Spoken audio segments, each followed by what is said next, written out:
Hello everyone, this is General Hagerday. Welcome to my war room in Prince George, British Columbia. In this video, we will be moving into the spring of 1916.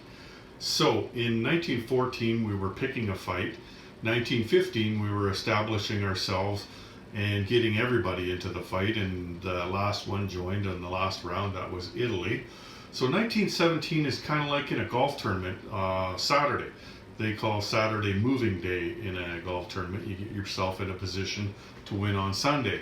And that's what we're doing in 1916 here. We're getting ourselves in a position to either move or to win or to lose. So it's moving day or mid game. That's another thing you could call this.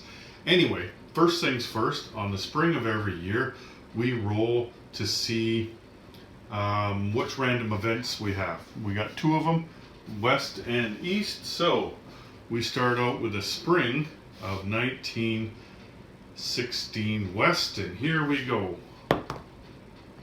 2. Let's find out what 2 is. Battle of Verdun. German infantry units in one land zone add +1 attack this turn only. Advanced Germany 1 stage in hurricane bombardment technology. Okay, let's just hurricane bombardment. So they didn't have anything on that. So Germany gets to stage 1 in hurricane bombardment, and they get to attack once. So that, we'll talk about that on Germany's turn. I had an idea already. Anyway, so now we need east. Let's move the thing to the east. There we go. Okay. Let's see what else happens. Here we go.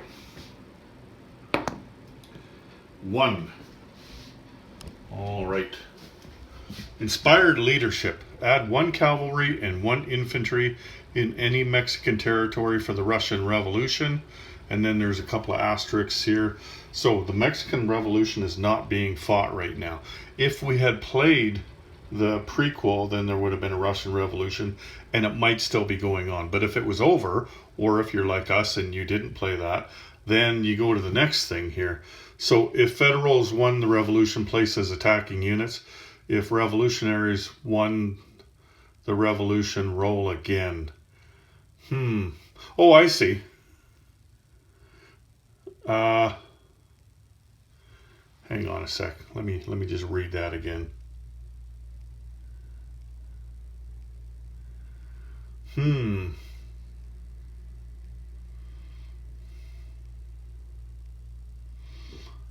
know what? I'm going to check on this. Just give me a minute. Alrighty then. So I gave Bob a call, and we've changed it. So hey, Bob, how you doing? There he is down there on the phone. Hey, Brian. Good to talk to you. Yeah. So anyway, this is what we've been doing. Like when I come across something like this in the game or whatever, I talk with him and say, or do we really want to do it that way or what? Anyway, so you saw the problem I had with this. And Bob, I'm going to let Bob explain it. Go ahead, Bob. Yeah, thanks, Brian. We really wanted to tap into the history and the things that actually took place in this time frame. And one of the probably more difficult things to wrestle through was truly the Mexican Revolution. It was over 10 years long. The United States itself backed one side and backed another. Of course, there were at least 2 incursions. And so we try to bring that out in the random events. And it's a great way to keep the United States involved and perhaps introduce some plausible history, alternate history. So the inspired leadership, Emiliano Zapata Salazar, another revolutionary. And what we failed to do is to point out the fact that in this random event, if you didn't play the prequel, then let's just assume that the Federals won the revolution. And so we're going to place those units. We're going to put them in eastern Mexico, and essentially what we're doing is spurring another fight. Now, once again, their probability of success is probably it's not real high, because here you are with, 2 facing 3, but you never know where the dice might take you on this. So yeah, I think that kind of clarifies, what we did, why we're doing it, and just assume that the Federals won the Mexican Revolution if you didn't play the prequel. Okay, and then also we're gonna increase Germany 1 stage on the diplomacy chart because they back the Federals, and so with the revolutionaries kicking up the revolution here, then the Germans are going to send aid basically, and so that increases them on the diplomacy chart, right? Yeah, that, and you can assume that there's some U.S. involvement, right or wrong. You can assume there's some U.S. involvement for those revolutionaries, providing them arms or ammunition or just even moral support. And so that wouldn't exactly make the Mexican federal government very happy. Okay. Thanks, Bob. Okay, no problem. Okay, talk to you later. Yep, bye. Bye. Alrighty then. So, you heard it from Bob there. I wanted to get him on there, get him involved, because him and I have been doing this all together. So, let's just get Bob in here for a minute. Let me just check this to see, if that is, I don't think it is. I was looking to see if it was mountain territory, and it isn't. And there is some jungle down here, but the roundel is not in the jungle. So let's go back to the rolling tray here. And so we place 1 cavalry and 1 infantry. Okay, so the cavalry is going to be black and the infantry is going to be red, and they're attacking. And of course we can't use D6 because that would just be stupid. Okay, 1 cavalry. Whoa. Might as well just grab black and red again. So black is the cavalry, red is the infantry. 1 hit, okay. And then the other guys have 1 cavalry and 2 infantry. So the cavalry is defending at 2 and the infantry defending at 4. Oh, 2 hits. Okay, so what happens here, the defender got 2 hits, the attacker got 1 hit. So the Federals win here, and these are the Federals, but they lose a unit, and I think we will lose the infantry since the United States is not going to attack them right now anyway, right? Okay, so that's that. Oh, and we do have to do, on the diplomacy chart, Mexico, who was already at stage 1, so they're going to go to stage 2, and that, I'm pretty sure that's worth $1. So the Americans are going to be able to collect, yeah, it's worth something. So the Americans are going to be able to collect for that. Okay, so that's the first thing. The second thing we got to do is there is an automatic alignment this turn, and it is Portugal. And that goes to the British.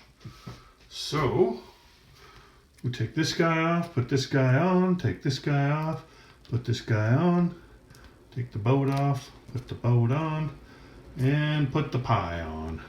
And there's another Portugal up here, a colony. And you know what? I'll probably miss some Portuguese colonies because they're everywhere. Like here, I didn't grab a roundel for that one. But anyway, we've got a guy down here and a guy down here. And it's nice that they're colonial infantry, because on a lot of these kinds of things, you'll find that there's militia, right? Okay, there. And there, this one's worth $1. This one's not worth anything. Okay, so that means that the British are going to go up to IPP. Where are we here? We're at 40. So the British go to 42. And I did put a British pie over here. I'm going to have to grab another one for that other Portuguese territory. And I'm not sure where else. Oh, here's one here. So there's a couple more. I can grab a couple more pies. I can do that later though. And so what's next? Let me just pause this and give this some thought. Okay, next up on the agenda, we need to, I've already done it. So we needed to add an infantry to Romania and an infantry to Madrid. I've done that as well. Those, like there was something before, but it was Bulgaria and we moved that ahead a year, right? Okay, then the next thing, it's these fighters. So the fighters have evolved in 1916 now, so that they have guns on them. Before that, they didn't have guns, and that's why they were only able to do observation. So for every plane that you have, or sorry, for every fighter that you have on the board, you have to either pay 2 IPPs to keep it there, or you have to remove it from the board. And I've already gone around and taken everybody's money. There's only 4 fighters on the board. As you recall from watching me play this game, I was always losing fighters first because they were pretty much useless, right? And then last round I bought a couple of fighters, one for France and one for Germany, knowing that this was going to happen. I would rather pay $3 last turn and $2 this turn than have to pay $5 all at once this turn. And so the difference now is that your fighters can have dogfighting ability or observation. So if these guys were to fight right now, say France came in and to fight Germany, then the fighters would also get into that fight, and they will fight. Like their movement is the same. The only difference is they attack at 2 and defend at 2. So they will try to fight it out. So let's say the German fighter beats the French fighter, and then there goes to a second round. Well, now the German fighter still left. He can go and do observation now. Then the French fighter won't. But you have to make a choice. You can't fight and do observation, right? You've got to make a choice in what you're going to do. And as we progress on, 1917 fighters, 1918 fighters, more choices get added. But again, you can only choose to do one thing with your fighters. So anyway, that's the next change. And then there's another one. You know what, before I get to that, I want to zoom in on this. So I don't know if you heard about it. Doug did announce it. Looking at the Pripyat marshes here. Okay, when I first did it and put them on the board and made a video, I thought, that's weird. It doesn't have a railway. So Doug, he watched the video and he said, it needs a railway. And so he announced that, if you had bought one, then the next time you place an order, he will just throw a free one in for you. And I've had one for a while, but I was so busy with everything else, I didn't bother painting until now. And here it is. Check that baby out. There we go. So now you can see the railway running through it. There we go. Let's just move that over a bit. There we go. So now the railway's there. I don't know how well you can see it. Anyway, thanks, Doug. So if you bought one of these and you would like to upgrade it, and just let them know the next time you make an order. Let's zoom this back out again. Okay, so now in the spring of 1916, where we are right now, the Germans, the French, and the Italians can buy trench fighters. Now I mark trench fighters with guys with gas masks. And on the website, there is a couple of Germans that you can get that have gas masks. One of them just came out in the last week, and the other ones have been there for a while. I think they call them a stormtrooper in the 3D printed section. This one is from Custom Infantry, this German guy. Anyway, so the French, the Germans, and the Italians can purchase them if they want. Right now, and in the fall of 1916, so 2 turns from now, everybody else can start to purchase them. And why would you do that? Well, they cost the same as militia, and the numbers on them are a little bit better. Like a militia is attack 1, defense 2, and these guys are attack 2, defend 2. So right there, they're a little bit better. But also they have target selection on land units of 1 or 2. So when you're attacking, like if the guy's got lots of infantry or hardly any infantry, you might want to take the artillery off, or a tank or something, right? But like if they've got 6 infantry, you might want to target an infantry so that they lose their trench line, right? So that's helpful. Now they also have first strike against the trench line. So let's just take a look over here. So if, like say Germany had that trench fighter on right now, he would get first strike along with the artillery. But if he was over here, say attacking this guy, that's not a trench line, and he would not get first strike. He would still get the other attributes, 2, and target selection, but he wouldn't get the first strike.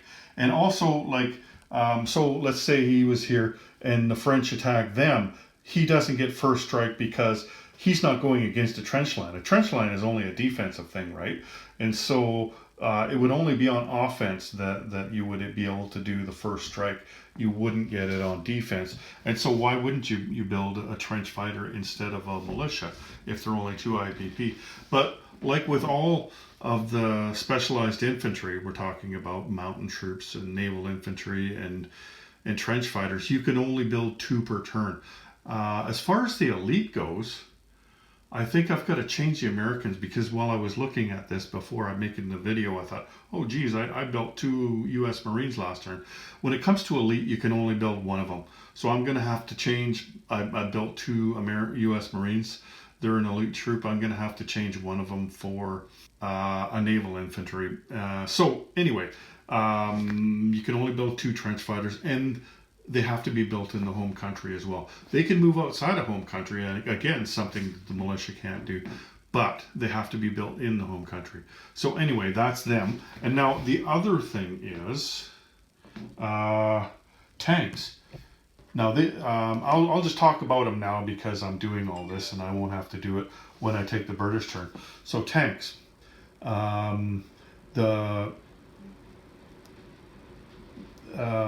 The British, the French, and the Germans have to develop tank technology in spring of 1916. This was something I'd been pushing for years, because tanks were, people think of, when they think of World War I, one of the things they think of, one of the images they have in their mind is of tanks, those first tanks. And what we found when we were playing this game is that it's not very good, right? Like the artillery is better than the tank in this game, and it was in the war too. So why would you bother trying to develop tanks when there's all these other kinds of technologies that you could develop, right? And it like nobody was ever developing tanks. It just wasn't done, right? It wasn't worth it. And so I think it was Bob came up with the idea of, hey, why don't we force these guys to do it? You roll the dice if you want and get them closer and closer. You can develop tanks like that. Or what you can do is at this point, not this point, sorry, on the British turn in spring of 1916, you'll have to pay $1 for each stage that you need to go. So like here, you see France is on stage 1, nobody else has got any. So France would pay 3 IPPs and they would have tank technology. And then the British and the Germans would have to pay 4 IPPs to get it. Now you could roll for it, but I mean, when you're thinking about it, why wouldn't you pay $1 a dice and have a guaranteed hit every single time? The only downfall is that you have to pay for it all at once, right? But anyway, that's going to happen on the British turn on this round. So spring of 1916, at the beginning of the British turn, those 3 nations will have to pay for tank technology, or armored vehicle technology. I think we changed the name of it. So that's going to be a change in the game. And then the rest of the nations, if they want tanks, they're just going to have to develop them. The only one I could see that being okay for really would be the Russians anyway, because there's nice flat ground here, right? They're not all mountains. Tanks don't move in mountains, and so that's why they're not great. They attack at 4, defend at 2. Artillery is 4 and 4, right? And then they also break down. If you roll 11 or 12, then they have to retreat. So, but why would you build them? Why would you use them in the game? Well, the thing is that for every tank you have, that removes one infantry as far as building a trench line goes. So if the other guys had 6 infantry and you had 1 tank, that means they could only count 5 infantry towards a trench line, which means that the trench line is broken. You know, like if you build 3 tanks, then they would need 9 infantry to form a trench line. And that's why you would build tanks in the game. Anyway, let's move on. Okay, let's move on to the German Empire. So, grab a handy dandy dice here. They have 3 major factories. Let's go for hurricane bombardment at 7 or more. Missed. Defense in depth, which they've been trying desperately to get and still haven't, at 7 or more. No, so far from the truth. And let's go strategic bomber. Of course they get that one. So they fully developed that one. Stage 4. Okay. They're going to pay for 1 influence roll, and it will be Mexico. They need a 3 or less. 3. Okay, so they go to stage 3. That's territorial passage. I don't think that they'll be passing through that territory, but they get some closer to aligning it, that's for sure. So, what's next? Okay, purchases.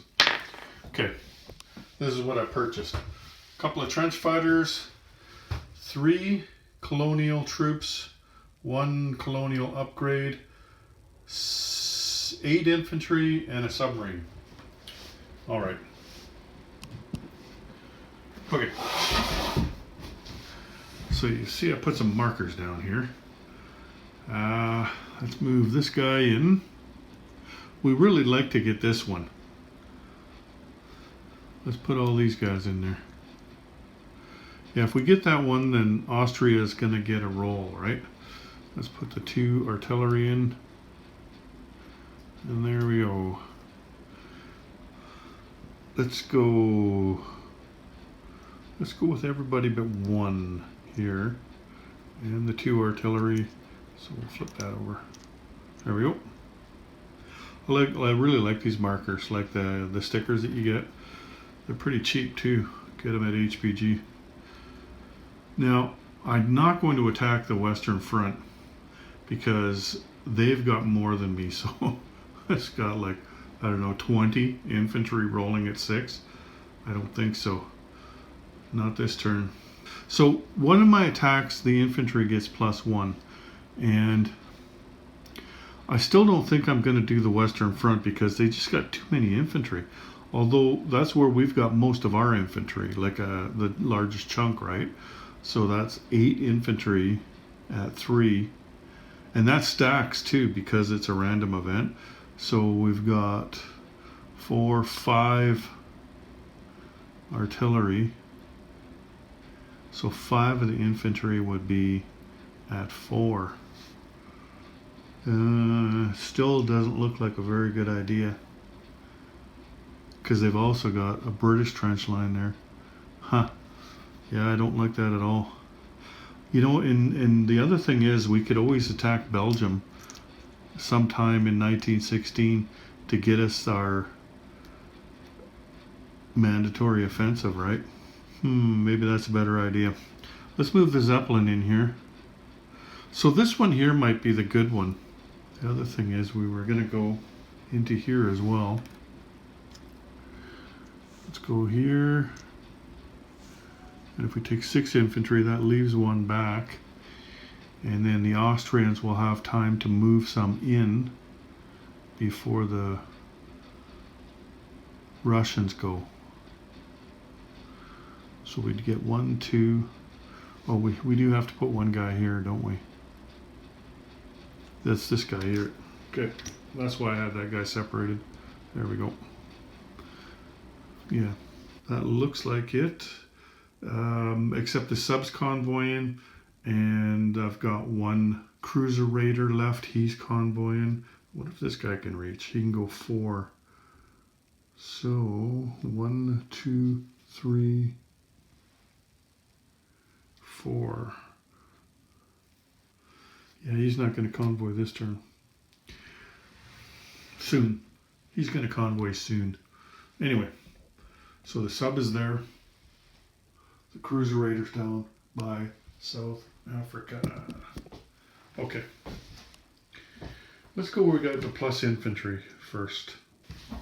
Okay. So, 2 German infantry, artillery, and 2 Russian artillery.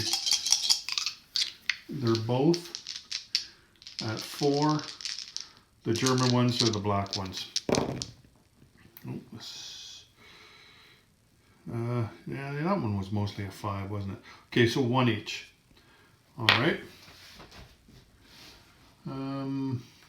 I think remove the Russian artillery because they've only got 3 infantry left. And then the Germans will lose 1. You know what? They're going to lose the artillery as well because they've got +1 on the infantry. Okay, so, and what do they have? 5? No, they've got 6. Okay. So 5 infantry at 3 and 1 at 4 because it's got artillery.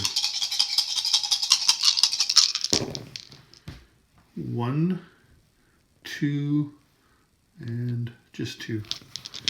And then the Russians have 3 infantry at 4. 1 hit. Okay, so 1 off the Germans, 2 off the Russians. Might as well take infantry now because they've already shot, right? Okay. So the Germans have 1 artillery, missed, and then 4 infantry at 3 and 1 at 4. 1, 2, and that's all the Russians. So they've got 2 at 4. Ooh, that one's definitely cocked. 2 hits. Okay. So 2 Russians off. All right.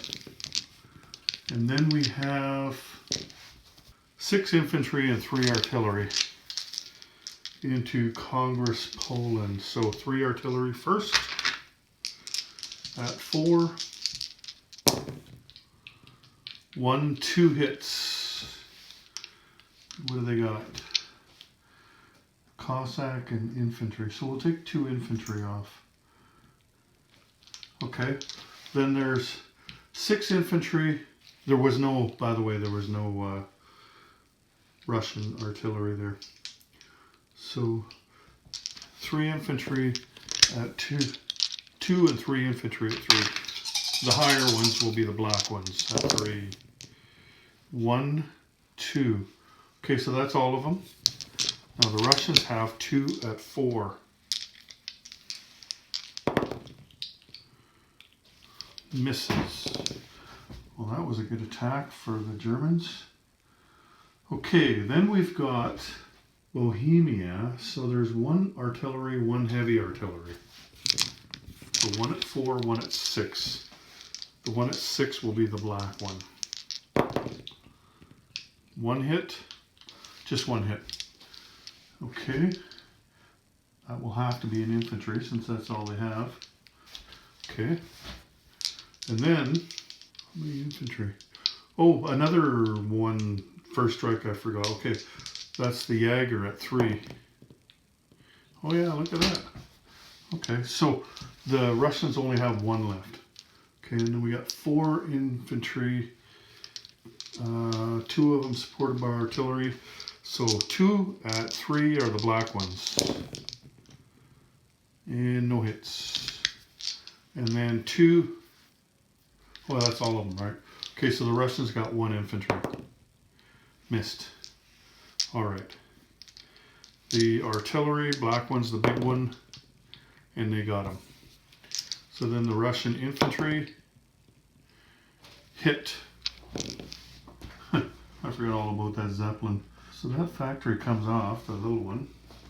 I think we're done. Here for now, I can just move this around. We put this factory back on there. You can see how they did. They did really well here, not so well here. And not too bad over here. I think they only lost one. Okay. Oh, we've got an attrition attack over here. So that's 4 and 1. So 4 at 1, 1 at 2.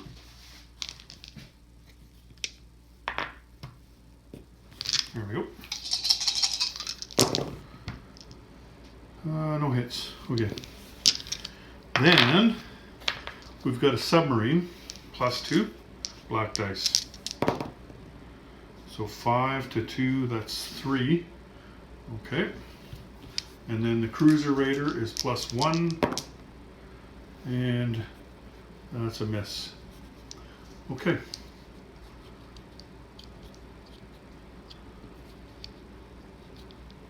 Yep. Okay, so I adjusted the incomes. The Germans went up to 40.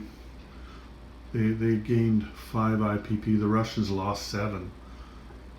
So they're down to 17, and the Austrians gained 2. So this pie comes off. That was a Russian pie. And this one comes off, and this one comes off. And this one flips over to the Germans. There we go. Non-combat movement. So we're going to get this guy out, put him in Bavaria, and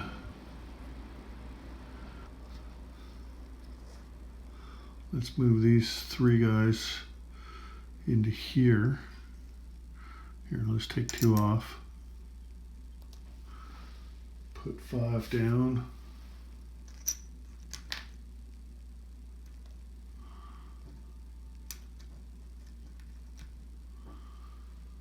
And what else? I've already moved everybody else in Germany, so there's absolutely nothing more I could do but stare at the board and go, what else should I do? For no damn reason. So let's not do that. Let's go to down here. You know what? Might as well take these with us. The colonial troops. Place. Let's move this guy here. We'll place this guy here. That's got to have a manpower. Yeah, it does. Okay. This has got a manpower icon. Well, this one. Yeah, it does too. So we'll place one out here as well.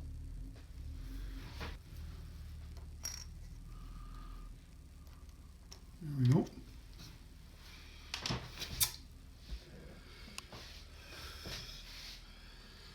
Let's clean this up a bit.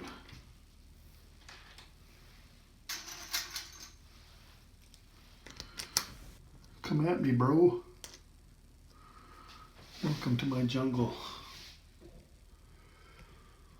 And I think that's all I got down here, except for these guys.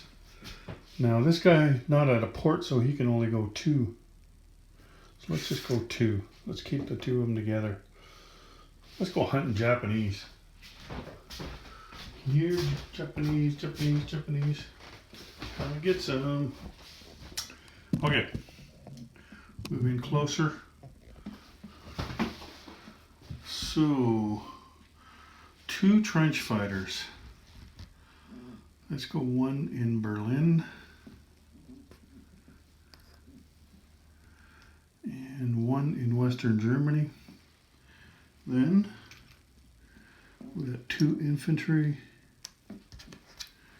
and then 5. So 1, 2, and then 3 in Bavaria.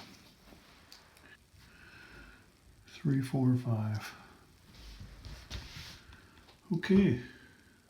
So 40 IPP, plus they can collect for Mexico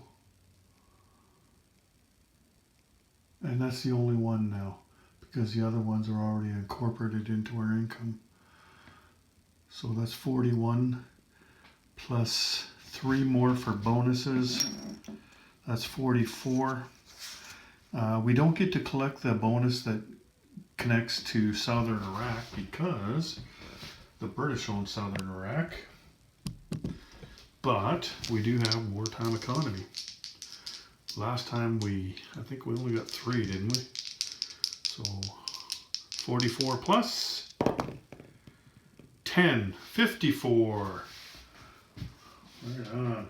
You know what? Let's just collect 50 because we have to pay right now on Brita's turn for tank technology.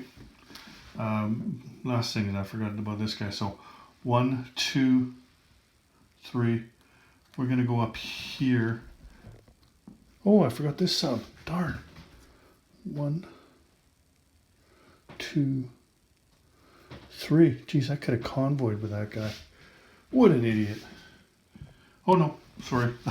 That's the sub I was putting on. Never mind. Still an idiot though. Okay. Next up we got the British. Okay, you know what? I decided I should non-combat move one of my infantry over there just because they've got 2 transports in the water up north now. So I've done that. And then I'm also going to cut the video off here. It's actually been quite a long video because of all the stuff that we did in the beginning. So we'll start off with the British turn on the next video. Before I go, I'll just mention though that the Germans did get a pie up on the diplomacy chart because they took about 17, maybe 18 territories in there. Okay, so it was only 4, but it felt like more. Anyway, that's it. That's going to be it for today. So take care, everyone. General Hand Grenade out.